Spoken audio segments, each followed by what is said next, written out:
2-5 दिन नहीं खाएंगे तो कोई अपना व्रत भी नहीं टूटेगा। अपन अब ये भागवत कर रहे हैं और अपन ने शाम को भोग लहसुन प्याज बना दिया। अब लहसुन प्याज का भोग ठाकुर जी को तो लगेगा, अब ठाकुर जी को लगेगा तो पंडित जी भी खाएंगे और आप भी खाओगे। अब पंडित जी आप लोगों ने कहा तो आलस्य आपको आएगा, पंडित जी को आएगा। अब पंडित जी को कथा करने में आनंद नहीं आया तो तुम्हें कथा सुनने में आनंद खाते आएगा। तो खान पान उस तरह का करो जिससे आनंद आए।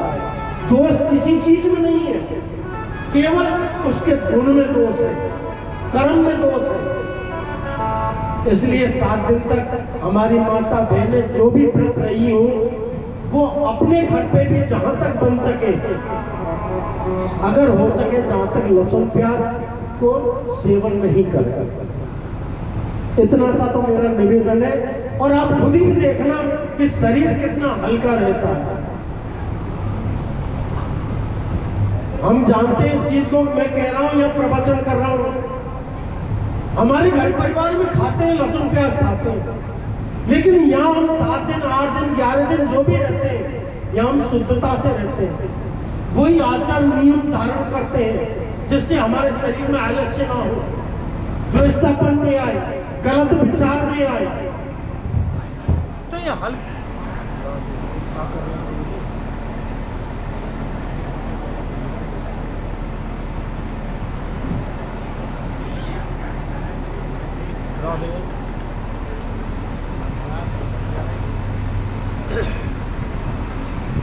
राधे। तो प्रभु जी ये तो आपके महत्तम के नियम है। तो ज्ञान भक्ति वैराग्य तीनों को नारद जी ने वहां बैठाया और कथा का पूरा वृत्तांत सुनाया। सनत कुमार जी कह रहे थे कि भक्ति देवी वहां प्रकट हो गई, ज्ञान और वैराग्य का बुढ़ापा दूर हो गया। सनत कुमार बोले भक्ति देवी तुम आ गई, तुम भक्तों के हृदय में वास करो, जाओ मैं तुम्हें आशीर्वाद देता हूं। भक्ति प्रकट हुई और भक्ति के हृदय में, और जब संकीर्तन होने लगा, जब भक्ति जागृत हुई तो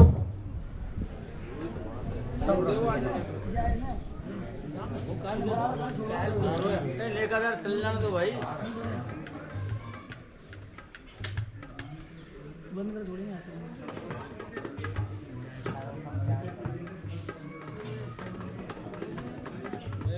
अबे तो देख पीछे बैठे ने, थोड़ी सी आग होते तो वैसे वो सुना दे।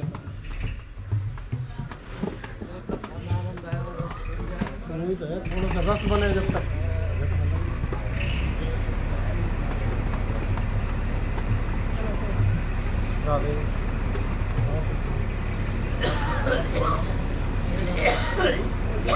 राधे बोले बाके बिहारी लाल की। तो देखिए भक्ति देवी को जब आशीर्वाद मिला तो भक्ति देवी के अंग अंग में से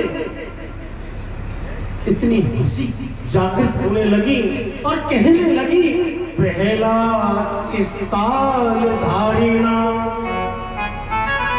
वेचोदत्य निवादिता वीणा धारी सुरीश्वरस्या रागिकुट्यो दिवासना। प्रहलाद जी जैसे ही भक्ति देवी के हृदय में कीर्तन की लहर दौड़ने लगी तो वहां प्रहलाद जी बैठे, तो प्रहलाद जी ताली बजाने लगे, उद्धव जी बैठे वो कांसा बजाने लग गए, इंद्रदेव था वो मृदंग बजाने लग गया। श्री कृष्ण गोविंद हरे मुरारी हे नाथ नारायण वासुदेवा।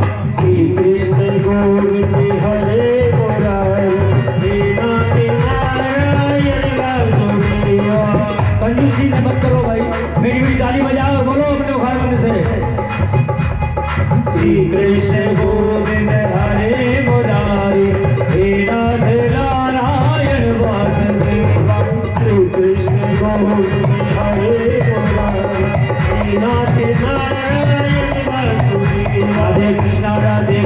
कृष्णा कृष्णा राधे राधे राधे कृष्णा राधे कृष्णा कृष्णा कृष्णा राधे राधे श्री कृष्ण गोविंद हरे मुरारी श्री कृष्ण गोविंद हरे मुरारी हे नाथ नारायण वासुदेवा श्री कृष्ण गोविंद हरे मुरारी हे नाथ नारायण वासुदेवा। सभी कोई ताली बजा रहा है, कोई मृदंग बजा रहा है, कोई जय जयकार कर रहा है, सब आनंद की लहर लेने लगे। इतनी सुंदर लहर दौड़ी, इतनी सुंदर लहर दौड़ी वहां कि साक्षात मेरे गोविंद को प्रकट होना पड़ा। बोले बाके बिहारी लाल की। मैं आप लोगों की कथा एवं कीर्तन से बहुत प्रसन्न हूं। आप वरदान हमको भक्ति देंगे, क्या चाहिए? भक्तों ने कहा प्रभु हमें यही वर दे दो कि जब जब आपका संकीर्तन हो तब तब आपके दर्शन हो। प्रभु भगवान वर देना चाहो तो मुझे ये वर दे दो।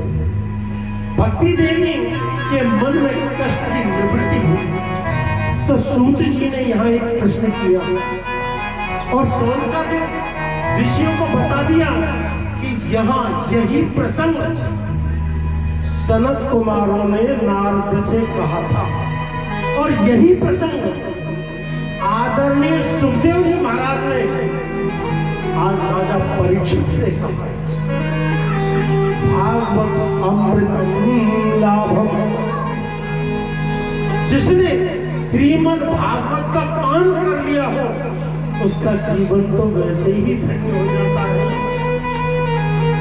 तो श्रीमद् भागवत कथा ज्ञान यज्ञ यहाँ एक मंगल मूर्ति, कितना शुभारंभ होता है। एक बात आपसे कहूं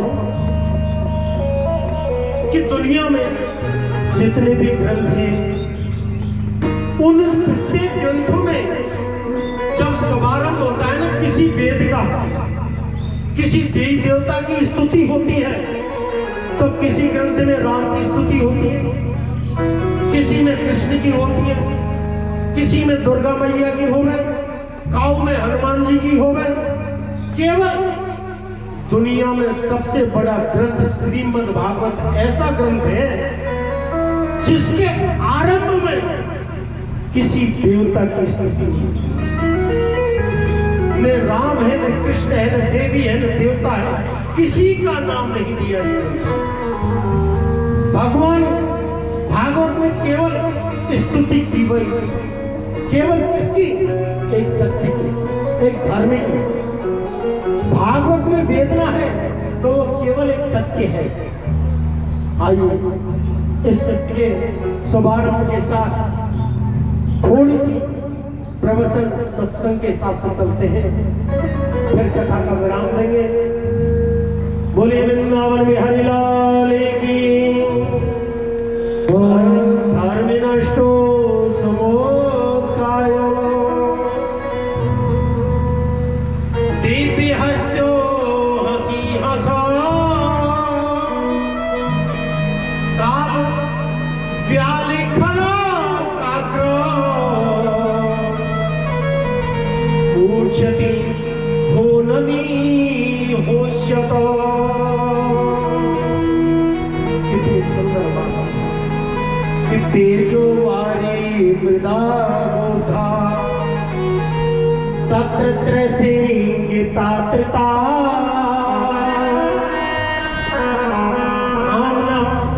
स्वेर सदा वाक्य सत्यम परम धीमहि।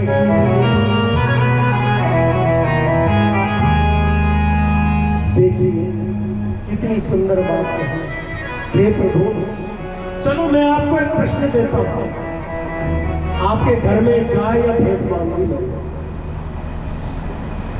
गाय या भैंस का दूध भी निकाल लिया, दूध निकाल के दही जमा दिया और दही का मंथन करके हमने मक्खन निकाल लिया और मक्खन का भी मंथन करके हमने पेवर अमृत निकाल लिया। अब उस अमृत का मंथन करके क्या निकालो?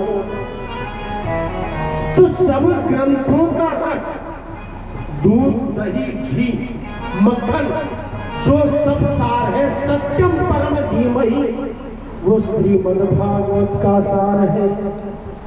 अधुना समालक्ष्यम,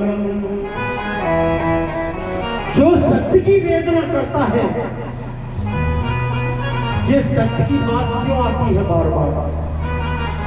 भागवत में पहले भी सत्य था, मध्य में भी सत्य है और अंत में भी सत्य का प्रतिपादन होता है। क्यों? धर्म न दूसरे सत्य समान, धर्म न दूसरे सत्य समान, धर्म न दूसरे सत्य समान, आगम निगम पुराने बखान।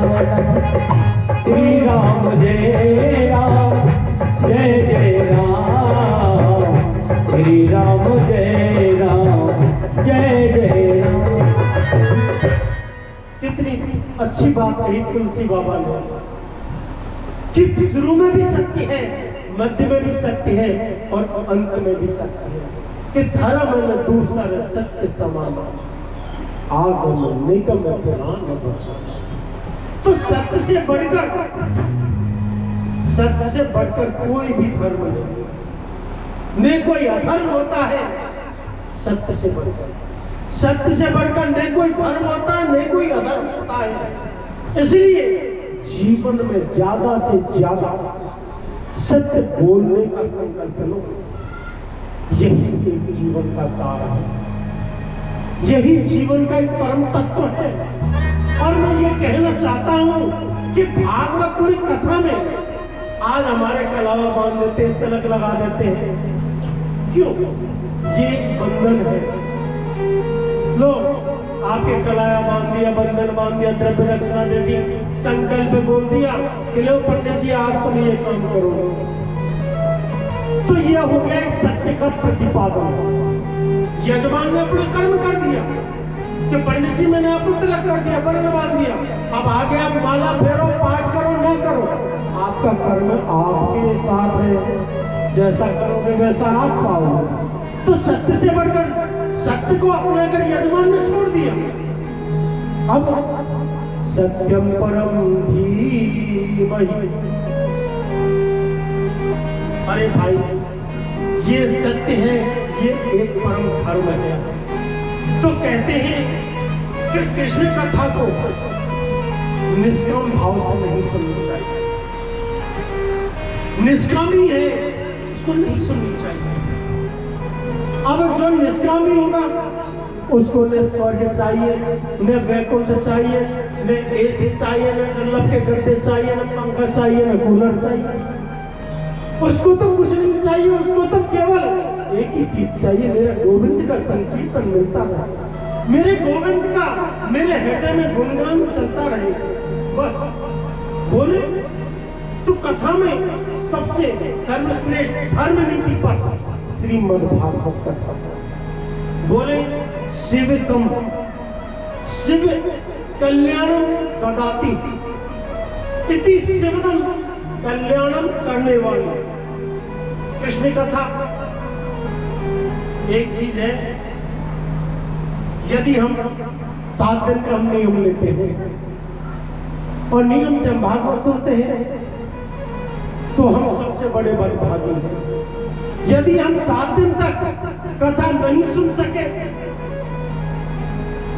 तो आज आपने घर में बैठे बैठे या कहीं मंदिर में बैठे बैठे या कहीं ऐसी फ्लैट में बैठे बैठे अकस्मात ही याद आ जाती है, काश में बद्रीनाथ के दर्शन कर लेता, वह इतनी सुंदर जगह होती है। तो ये हकीकत मानो, आपका पूरा मन मंदिर बद्रीनाथ बन जाता है। ये मान लेना कि हाँ हृदय से दर्शन करने पहुंच गए। आप कथा में बैठे हो, अब कथा में बैठे बैठे मेरी भैंस प्यासी बंदी है, बाबू शादी क्यों करेगा, छोरा रो रो होगा, दुकान पे से आ होंगे, नौकरी पे से आगे लड़ेंगे, अनेक तरह की जब बातें दिमाग में आएंगी उससे आपको किसी प्रकार का फल नहीं मिलेगा। कोई भागवत ये नहीं कहती कि तुम मेरे सामने आके बैठ के श्रोता बनो। श्रोता और वक्ता का एक मेल है। अगर मेरे शक्ति है, ठाकुर जी ने मेरे को सरस्वती का वास दिया है, मेरी बोली में मिठास है, तो सुखदेव जी जब बैठते हैं ना और जब उस फल पर चोंच मारते हैं तो वो कितना ही खट्टा फल हो वो फल मीठा हो जाता है। ये पहले हम छोटे छोटे थे तो भी आजमाते थे कि जब तोता जिस फल पर चोंच मार देता था वो केरी भी आम बन जाता था, मीठी लगती थी। तो ये फल है इस भागवत का कि जहां भी बैठो मन से बैठो, 2 मिनट ही बैठो, मन लगाकर उस चीज को अपने हृदय में उतारो, स्वयं ठाकुर जी का वास हो जाए। ये आप भी जानते हो, मैं भी जानता हूं, अपन का गृहस्थ धर्म है, सबसे बड़ा धर्म है गृहस्थ। इसके मुकाबले में न कोई अघोरी बाबा है, न कोई संत बाबा है, न कोई महामंडलेश्वर है, न इससे बड़ा कोई नहीं है दुनिया में। सबसे बड़ा गृहस्थ आश्रम है। गृहस्थ आश्रम को भोग कर बच्चे होंगे, शादी होगी, शादी होके बच्चे पैदा हो, बच्चों को पढ़ाया लिखाया, नौकरी मिली तो नौकरी कर ली, धंधा किया तो धंधा करा दिया, बच्चा बच्चियां शादी करनी थी शादी कर दी, बच्ची अपने घर गई, बच्चे अपने घर आ गए, बहू आ गई। तो बहू आने के बाद में सबसे पहले पिता का फर्ज बनता है मां ससुर का, कि उसको जब घर में बहू आ जाती है बड़े बेटे की, तो बड़े बेटे को सब कारोबार संभाल देना चाहिए कि बेटा तू जान और तेरी काम जान। क्यों, बड़ा बेटा जब पिता की जूती बड़े बेटे के आने लग जाती है तो वह पिता तो हो जाता है, दोनों दोस्त हो जाते हैं, बाप बेटा। वो बाप बेटा नहीं रहते, वो प्रिय हो जाते हैं, प्रेमी हो जाते हैं। तो वैराग्य ले लेना चाहिए उस पिता को। और माता को जब बहू आई, बहू ने चूका चौला संभाल लिया। हाँ, जब सास कहने लगेगी हाँ यार मैं रसोई बढ़िया बनाई है, भैंस को भी अच्छा कर रही है और भी काम बढ़िया कर रही है, तो वाई टाइम बहू से तो मत कहे ले बेटी ये तेरी तिजोरी की चाबी ले और बैको चल देना चाहिए, वैराग्य धारण कर लेना चाहिए। वैराग्य का मतलब ये नहीं है कि घर को छोड़ के चले, घर को मत छोड़ो, घर में रहो, नजरअंदाज रखो सब चीज को, लेकिन एक तो ठाकुर जी की माला ले लो, माला भी फटती जाएगी और ध्यान में रहता जाएगा, तो बेटे और बहू के मन में भी आपको आदर मिलेगा। और अगर आपने माया रूपी धारण किया कि नहीं मैं करूंगा जो ही होए, जब तो खेल बिगड़ जाएगा। या फिर दूसरी बात आई प्रतिपादां पितामहस्य पुत्र पौत्रादिवासितम् यद्यं दुःखं समासाख्यं योगियो ज्ञानिवादितम्। पिता का ये हक बनता है, राधे, पिता का ये हक बनता है कि अगर बेटा बेटी बहू अगर माता पिता के पद कमलों पर चले, उनके आचरण पर चले, जब तो कोई दिक्कत नहीं, वैराग्य लेने की जरूरत नहीं है। जब तो सुबह शाम बैठ के तो ठाकुर जी का नाम ले लो, नहीं मतलब ऐसे मैंने बहुत परिवार देखे हैं। मेरी उम्र अभी ज्यादा भी नहीं है, मध्यम पे चल रहा हूँ। मैंने बहुत परिवार देखे, ये बुजुर्गों ने तो और आपने तो बहुत देखे होंगे कि पिता के समक्ष 3 बेटे हो, 4 बेटे हो, 5 हो, 10 हो, परिवार को मुट्ठी में बांध कर चलते हैं, वो परिवार संपन्न रहता है। और जहां पिता का अनादर हो, माता का अनादर हो, वहां परिवार कभी सुख नहीं सकता। जिस जगह पर आज हम भागवत कर रहे हैं, यहाँ भी मैं काफी समय से जुड़ा हुआ हूँ, आया तो गांव में 2-3 बार ही हूँ, लेकिन दोनों से वैसे संपर्क प्रेम व्यवहार के अच्छे जुड़े हुए हैं। तो मैंने भी इस परिवार को बहुत बड़ा अहोभाग्य समझा कि 5 बेटों के होते हुए भी मैया को कितना सम्मान और पापा का कितना आदर है। हाँ, पापा है, देखो सब तरह की आदमी रहते हैं, जो शुरू से जैसा होगा उसमें आज हम विचारधारा बदले कि बाबा तो बीड़ी पी रहा या नहीं छोड़ पाए। अब इनका स्वभाव है, आज हम यहाँ बाहर से पंडित लोग आए हैं, बाहर से मैया बहन बेटी बुआ बहन आई है, तो इनका क्रोध स्वभाव है। तो जो जानते हैं वो तो क्रोध स्वभाव को सहन करेंगे और नहीं जानेगा वो तो तलाक करेगा।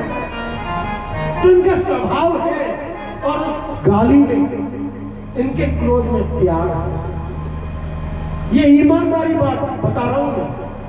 और अभी तक प्रथम दिवस है श्रीमद् भागवत का, ये कटु सत्य है इस परिवार में।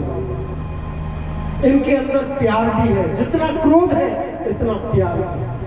जब जाके इनके 5 बेटा प्यार कर रहे हैं।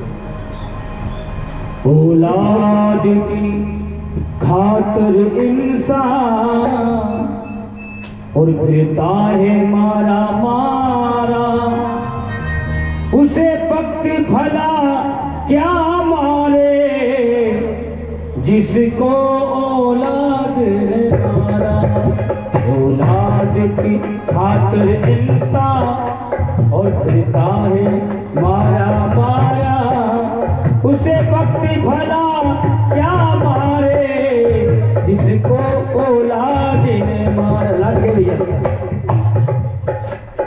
औलाद की खातिर इंसान फिरता मारा मारा, औलाद की खातिर इंसान फिरता है मारा मारा, उसे वक्त भला क्या मारे जिसको औलाद ने मारा। उसे वक्त भला क्या मारे जिसको औलाद ने मारा।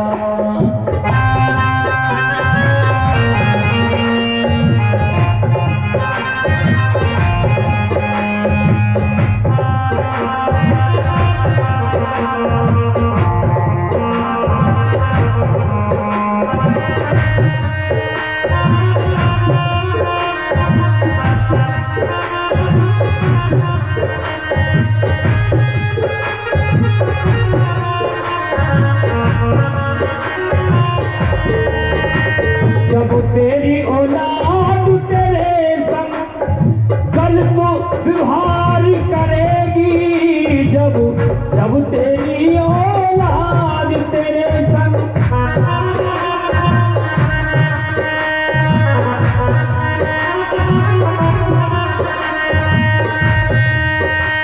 तेरे दिल पे क्या गुजरेगी, दिल पर तलवार चलेगी।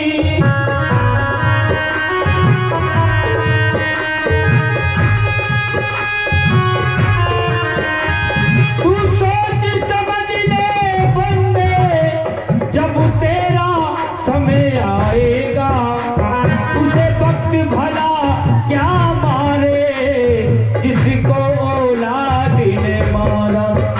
औलाद की खातिर इंसान और फिरता है मारा मारा, औलाद की खातिर इंसान फिरता है मारा मारा, उसे वक्त भला क्या मारे जिसको औलाद ने मारा। उसे वक्त भला क्या मारे जिसको औलाद ने मारा। बोलिए बाकी बिहारी लाल की जय हो। देखिए प्रभु जी, आज की कथा महात्म और जो नियम होते हैं भागवत के वो आपको सुनाए। अब नियम पे चलना नहीं चलना ये तो प्रभु जी की आपकी मन की इच्छा है, तो जैसा करोगे वैसा पाओगे। कोशिश करते हैं रास्ता लगाने की, अगर लग जाता है तो ठीक है, नहीं तो अपने साथ अपना करना है। विद्यो साम समाधिप्यो धर्म संस्थापना युगे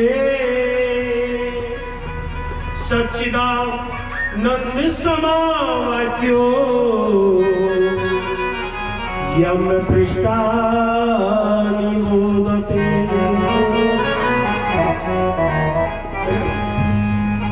तो आपको परिवार के बारे में बताया कि परिवार एकजुट ऐसा होना चाहिए, संयुक्त परिवार।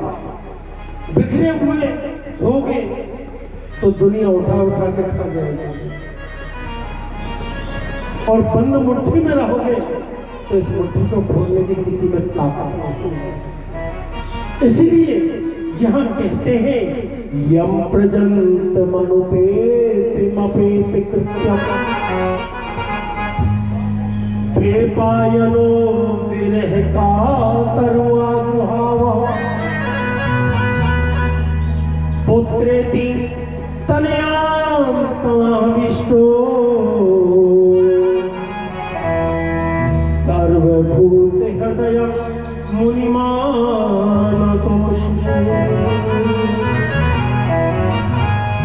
ये संवासुरा संसार देवी दुःखोऽभिवादिता भक्ति मन्यं सदा मुक्ति योगी लोकानिवस्यते। इसलिए मेरे प्यारे भक्तों, आपसे नारद जी ने जो वाक्य कहे थे सनत सनंदन सनत सनत कुमारों से, ज्ञान भक्ति वैराग्य की बात, और प्रभु जी धर्म की स्थापना के लिए श्रीमद् भागवत कथा का आगे पान कराया कि नारायणम नमस्कृत्यम नरम चैव नरोत्तमम देवी सरस्वती व्यासम ततो जयमुदीरयते। जहां मेरे नारायण मेरे गोविंद का वास होता है ना, वहां ठाकुर जी जो व्यवस्था नहीं होती है वो व्यवस्था स्वतः ही हो जाती है। बहुत से लोग कहते हैं कि प्रभु कैसे करूं, ये काम कैसे होगा, अरे अब लाली को भ्याव कैसे होगा, या लाला को भ्याव कैसे नहीं है। अनेक तरह की बातें आती हैं, और जब विश्वासो फलमदायकम, जब विश्वास हो जाता है किसी चीज पर, देखो एक चीज और बताऊं, मैं छोटी गृहस्थियों में भी गया हूँ, गरीबों के यहाँ, लखपतियों के यहाँ भी गया हूँ, करोड़पतियों के यहाँ भी गया हूँ। क्यों गुजरात में, सौराष्ट्र में, सूरत में इधर सब तरह के लोग हैं, तो हमने हर इंसान को देखा है। और जब वह चीजें वो ठाकुर जी को समर्पित कर दे तो उनको पता ही नहीं लगे कब तो हमारी मोड़ी को भ्याव है वो, कब हमारे मोड़ा को भ्याव है वो, कब हमारा धंधा चल वो, कब हमारी तिजोरी भर गई, उसको पता ही नहीं। क्यों? वे तो केवल एक ही जाने, मेरा तो श्याम है, दूसरा मैं। क्यों? कि गुजरात में तो माया का वास है ही, लेकिन ठाकुर जी की बहुत बड़ी कृपा है। तो मेरी माता बहन भाई भक्तों से यही निवेदन है, और यही मैं कहना चाहूंगा कि सुबह कल के टाइम से, कल सुबह 10 बजे से भागवत प्रारंभ होगी और 1 बजे तक चलेगी। एक घंटे का बीच में रेस्ट रहेगा। 2 बजे से 5 बजे तक कथा चलेगी। जो माता बहनें फलार करना चाहती हैं वो सुबह जलपान होगा, दोपहर को फलार होगा, जो कलश भर रही हैं वो, और जो भी बिना कलश के भी व्रत रह रही है वो भी दोपहर को फलार यही करे, शाम को भोजन यही करे। चीनी नहीं करे। ठीक है मेरी माता बहनों, आपसे यही मेरा निवेदन है और कथा का विराम यही देते हैं एक भजन के साथ। कल की कथा आप 10 बजे संपूर्ण कार्य करके घर के कार्य से फ्री होकर आनंद के साथ आओ।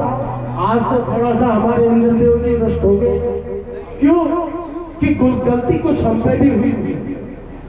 ये नहीं कहते हैं, कुछ प्रमाण होते हैं हमारे पंडिताई के, वो गलती हमसे भी हुई थी जो मैंने मेरे यजमान को भी बताई। मेरे प्रधान यजमान से कहीं मुझसे गलती होगी कोई बात, तो उसकी सजा मान लेता हूं मैं उसको कि इंद्रदेव जी रुष्ट हो गए, या हमारा सौभाग्य मान लेता हूं। सौभाग्य तो मैं जब मानता कि हमारा रेशनदार बरसात होगी, कि हमारा प्रसाद बढ़ गया।